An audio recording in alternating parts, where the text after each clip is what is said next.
I journey through the darkness,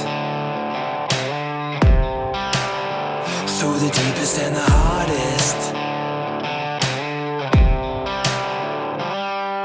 I wear the scars like tattoos, every single break and bruise, so I know what the cost is. I'll go through anything. G'day guys, Paul, Perth FourbeeFour Adventures. First of all, I'd like to say it's a little bit overcast today with a chance of a shower or two, so the camera may start searching for light as the sun comes in and out of the clouds, so I do apologise if it keeps going dark and light all the time in advance. Now, that out of the way. For those of you that have been following our Was Solo series, you will hear me mention in the beginning about basic recovery gear and making sure you've got this on you. Now, it is a common question asked in our beginners group, which is two common questions actually. Basic recovery gear, what do I need? Tyre pressures, what tyre pressures do I run? Gary will pop in a little bit later on in the video in a different time, in a different location, and he will have a chat to you about tyre pressures. But I'm going to talk to you about recovery gear. Now, I've had a few people ask me to put this video together. I don't normally like doing this sorts of videos because there are some people out there that like to tell you you're wrong, you need this, you need that, what's wrong with that, why didn't you do that, why didn't you say this? This is my opinion, this is the gear I cover, and this is what I suggest people who are basically just gone out and bought themselves a four-wheel drive, they have nothing and they want to go four-wheel driving. This is what I tell them they should have on them as basic recovery gear. Now, in my mind, there are two types of recovery. There's a self-recovery and there's an assisted recovery. With a self-recovery, you also have winches. Now, somebody who's just gone out and bought themselves a four-wheel drive, likelihood of them actually having a winch is nil, unless you bought a car with a winch or had a full pack bull bar winch and everything fitted to it. Most people don't have a winch, so you don't need to go down the shop and buy yourself one of these big recovery kits that's all winch compatible and got winch extension straps, tree trunk protectors, snatch blocks, winch blankets, all those sorts of things. You don't really need to spend your money on that just now. As you get further into your four-wheel driving adventures and your experience gets better and better, you will want to upgrade and buy things that will suit your needs. But for basic recovery gear for the person who has just bought themselves a four-wheel drive, this is kind of what you need. Okay, first of all, before you do anything with your recovery gear, you're going to need tyre deflators, all right? There are several different types out there in the market. The most common one is this kind of deflator where it removes the valve and you can remove the air by moving that up and down. And you have a gauge on it too. Now, don't fall into the trap of while you're letting air out, watching the gauge go down. Yep, I'm down to 16 PSI, done. It only gives you a true reading when you shut it off. Otherwise, I've had people that have come out with me that have let their tyres down to what they thought was 16 PSI when in fact it was 30 because they had checked the pressure while they were letting the air out and watching the gauge go down. So that is one type of tyre deflator. The other type is the Storms type, which I used to use these, but I don't like them that much because literally you can set them to one setting. And you screw these onto your valve and it will let the air out until it gets to that setting. Now, one, it's very easy to adjust the setting, and two, if you lend them to someone else, you're more than likely to find that one or two of them will come back with the setting changed. And there's nothing worse than letting your tyres down and finding you've got 3 at 16 and 1 at 8, because then you're the bloke that everybody has to wait for while you pump the tyre back up to 16. So that's the two different types of tyre deflators, and don't let anybody tell you, oh, I got through there without letting my tyres down. As I say, always let your tyres down. It protects your tyres, it protects the track, and it stops you from getting stuck. Don't wait till you get stuck, because these people that go, I didn't even have to let my tyres down, you can see evidence of it on every track. Wombat holes and corrugations are a result of people not letting their tyres down. They get stuck on a hill, they dig holes, they come back, they go faster, they keep digging holes until eventually they get through. Yeah, I got through without letting my tyres down. But you've left a bloody great big hole for the next person to come along who then has to avoid it. So, always let your tyres down. And of course, at the end of the day, once you've let your tyres down, you're going to need one of these, a compressor. Now again, there are all sorts of compressors on the market. This is a King's Thumper. I've had this for about 4 years as well. To be honest with you, it's my second one. The first one I bought packed up after 2 uses. They replaced it, no problems, no questions asked, and I've had this one ever since. Now you can spend just under $100 on one like this. The XTM is basically exactly the same, it's just a different colour, and there are several others the same on the market that are like it, that are of similar cost and size, or you can go right up to the known brand ones that are built into your car, and they can cost you up around $1,000. For $100, if that lasts me a year, I'm happy, and that's lasted me 4 years, so I'm really happy. So the two things you must have to start off with: tyre deflator, air compressor. Now, on the self-recovery side, the first thing you're going to need is one of these, a shovel, and make sure it's a long-handled shovel. One of these is okay for digging holes, but it's not very good for shifting copious amounts of sand. This is what I call my shit shovel. I use it once a day when I'm out camping. Do come in handy for that. Long-handled shovel, wide mouth, round mouth, whatever you choose. You can shift a lot of sand, especially if you are bogged down to your floorboards. You can reach under the car halfway quite easily without doing your back end, especially if you're my age, and shift a pile of sand with that without doing yourself too much damage. Because if you are on your belly, you're going to need to move a lot of sand, which goes into the next one: sandboards, or tracks, or match tracks, or recovery boards, whatever people like to call them. Now you can go out and spend $250 on a known brand tracks. Now I'd just like to say that I am not sponsored by any of these companies. These are the products that I choose to use. Now, as I said, you can go out and spend a lot of money on the top brand boards, or you can spend $100 online. I have bought these. I've got 2 sets. They're called X-Balls. They're about $110 online, delivered, and I've had them for 4 years, and there's nothing wrong with them. And I've used them a few times, so they come in handy. You can also use those as a shovel, but if you've got an actual shovel, it's a lot easier. Jacks.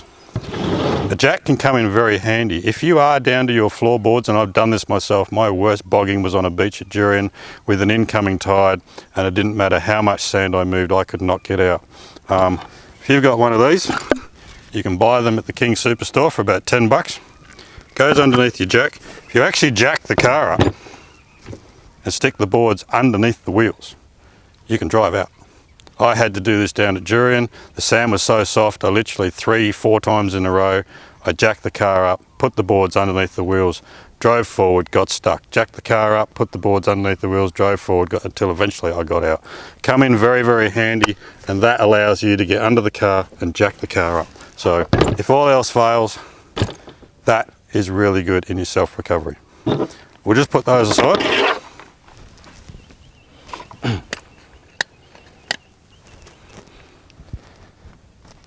Now we go on to assisted recovery. Now assisted recovery is when you need someone else to help you, and even if you're out on your own, you'll always come across somebody if you're in a local area that's popular. Excuse me while I get something out of my eye. So if you've got the right gear, it's always best to use your own gear rather than someone else's, because if you break someone else's gear, you're going to have to replace it. So first thing you're going to need is a rated recovery point. Now minimum 1 on the back. This goes into your tow bar. Pin goes through there. It is rated. It is marked on here what it's rated to. I've chosen to use Ironman. This is Ironman 4x4, and it has a safe working load of 5 tonne. The shackle that is attached to it has a safe working load of 4 3/4 tonne. Well, they just can't go to 5 tonne, I don't know. So that, in your tow bar receiver, you now have a rated recovery point. And again, you can spend $20 odd on one of these at the Supercentre or at Super Cheap, or you could spend $50 for a known brand, or possibly even more. They are all basically the same. They are a hunk of 50 by 50 steel, milled out, drilled out, rated to go into your tow bar, and that is all you need, one of those. The other good thing is to have 1 or 2 on the front if you can, because once you get further and further into 4-wheel driving, sometimes being pulled out backwards is not an option, and the car in front of you needs to pull you out, so you need a rated recovery point on the front. I've got one on my bull bar. Some vehicles you can buy, it's actually part of the bull bar. Some vehicles you can buy ones that bolt to your chassis rail. Never use a tow point and never use a tie down point. They are not rated. They will snap. They might not snap the first time, but every time you use them, you weaken them. If they're welded or they're not bolted with high tensile bolts, they can snap, and that can go flying through the back window of the poor person who's trying to recover you, and people have actually lost their lives as a result of it. So never use a tie down point, never use a tow hook for a snatch recovery. When you're towing, that's what a tow hook's for, but realistically, if you have a rated recovery point on the front, you can't go wrong. So in your kit also, a couple of shackles, exactly the same shackle that's on the back of that. These are also rated the same. 2 shackles, one because you need to connect that to the vehicle, and you've got a spare because sometimes if you leave these on the back of your car while you're traveling, these can actually work loose and come out and you lose your shackle. So always carry 1 or 2 spares. The other thing you will need is a snatch strap. Again, that is an Ironman snatch strap. I'm not sure what the rating is, but generally they're about 8 tonne, something like that. It has the flex in it for you to be able to do a full snatch. That's what it's designed to do. And once you start to see them showing signs of wear and tear, you need to discard them and buy yourself another one. But a snatch strap is a must in your recovery kit. And the other thing I have is just a straight tow strap that I bought online. Basically, because if you're being pulled out of somewhere, or towed out of somewhere I should say, a snatch strap is not ideal just for flat towing. So always have a tow strap. And last but not least, in my kit, I do have a winch blanket. I don't have a winch, but I do tend to use Gary's winch a lot. So I have my own winch blanket for that very reason. Always handy to have a couple of these just in case. So I carry that in my car. That is basically it for a basic recovery kit. Now yes, there's lots of other things you can have, but if you've just bought yourself a 4-wheel drive and you want to go out and have a little bit of fun and you don't want to spend a lot of money, you can get away with a shovel, a set of boards, a jack you already have. Now the scissor jacks that come with these sorts of vehicles, Toyotas and all that, they're not much cop. Do yourself a favour, go down to Supercheap, buy yourself a bottle jack for about 50 bucks. This is a 4-ton jack. I also have a 2-ton one at home. Much better to use, and a base to be able to put it down on sand. A rated recovery point, couple of rated shackles, snatch strap. And don't forget your tyre deflators and your compressor, and always handy to have a tow strap as well. That is basically my recovery kit. That is what I have in my vehicle. If you buy these big kits, you're carrying around stuff that you don't need. It's taking up room, it's adding extra weight to your vehicle. A lot of people say, why don't you go for soft shackles? I don't like soft shackles. I'd much prefer, people say, oh, they're lighter. It doesn't weigh anything. It weighs a kilo or 2, you know. It's really not going to make any difference. I don't like them because it's a bit of rope. You're relying on a knot inside a hole to stop from coming out. Some people like them, some people swear by them, and that's their opinion. I don't like them that much. I would much prefer to use that. It's screwed in. And do yourself a favour, when you do use a shackle, tighten it up, back it off half a turn, because when you pull on one of these, it can tighten that even further. Once that's up fully done, it'll tighten it up even further and you won't be able to get it undone. So always turn it back half a turn. So that is what I class as basic recovery gear. Now again, some people will have different opinions that you should have other things. They are entitled to their opinion. Just please don't nail me in the comments about it. Please. Okay, all right. We will now flick over to Gary. Gary will have a quick chat on tyre pressures, because there's a lot of talk on what tyre pressures should I be running. That is a whole story in its own, and I will hand over to Gary now and he will talk to you about that. Thanks, Paul. Okay, there's been 101 questions about tyre pressures over the last few months, so I thought what we would do here is try and clarify it, particularly for the beginners in the group. There's no right or wrong answers to what tyre pressure you should run. So what we're going to try and do here very briefly is just generalise, and it is only a generalisation. The average four-wheel drive runs around highway pressures at 40 psi. Some people run them a little bit more, some people a little bit less, but let's pretend it's 40 psi just as a benchmarker. When we're running on a gravel road, the average would be to drop it down from 40 psi to high 20s, 28, maybe even 30, depending on how heavily loaded you are, right? Once you start to get into a little bit more mud or softer or looser surfaces, ideally you drop it down even further. And again, generalisation, probably down to around about 18 psi.